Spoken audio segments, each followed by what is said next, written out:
All right, we're going to be reading Chapter 5 of Dinosaurs Before Dark by Mary Pope Osborne. Chapter 5 is called Gold in the Grass.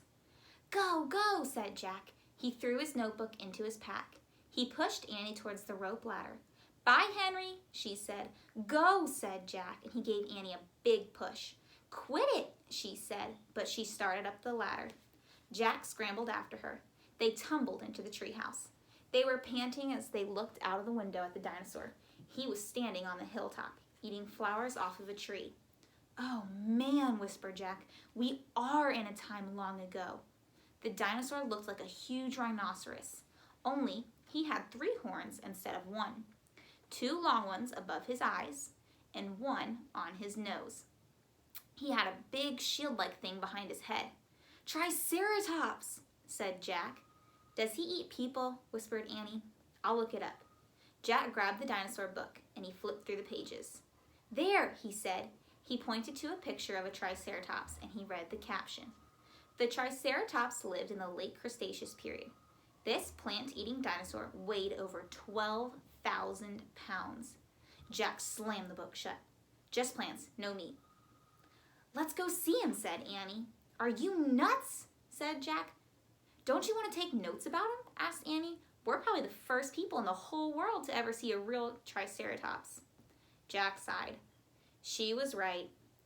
"Let's go," he said. He shoved the dinosaur book into his pack, and he slung it over his shoulder and started down the ladder. On the way down, Jack stopped, and he called up to Annie. "Just promise me you won't pet him." "I promise." "Promise you won't kiss him." "I promise." "Promise you won't talk to him." "I promise." "Promise you won't." "Go, go," she said. Jack went. Annie followed. When they stepped off the ladder, the pteranodon gave them a kind look. Annie blew a kiss at him. "Be back soon, Henry," she said cheerfully. "Shh," said Jack, and he led the way through the ferns, slowly and carefully. When he reached the bottom of the hill, he kneeled behind a fat bush. Annie knelt beside him and started to speak. "Shh." Jack put his finger to his lips. Annie made a face.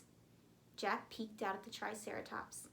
The dinosaur was incredibly big, bigger than a truck. He was eating flowers off of a magnolia tree. Jack slipped his notebook out of his pack and he wrote, "Eats flowers." Annie nudged him.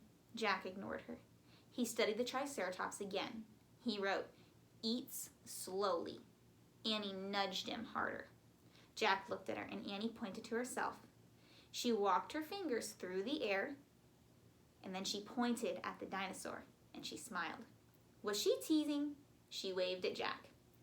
Jack started to grab her and then she laughed and jumped away.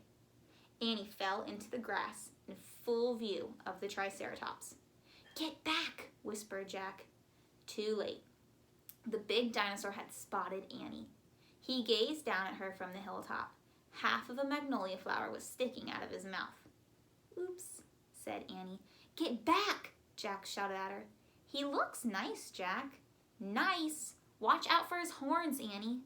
"No, he's nice, Jack." "Nice." But the Triceratops just gazed calmly down at Annie.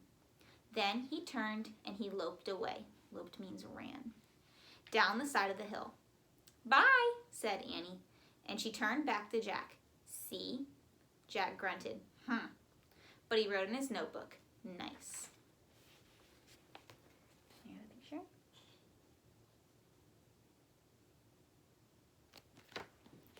"Come on, let's go look around some more," said Annie. As Jack started after Annie, he saw something glittering in the tall grass. He reached out and he picked it up. A medallion. A gold medallion. A letter was engraved on the medallion. A fancy M. "Oh man, someone came here before us," Jack said softly. And that was the end of Chapter 5 of Dinosaurs Before Dark by Mary Pope Osborne.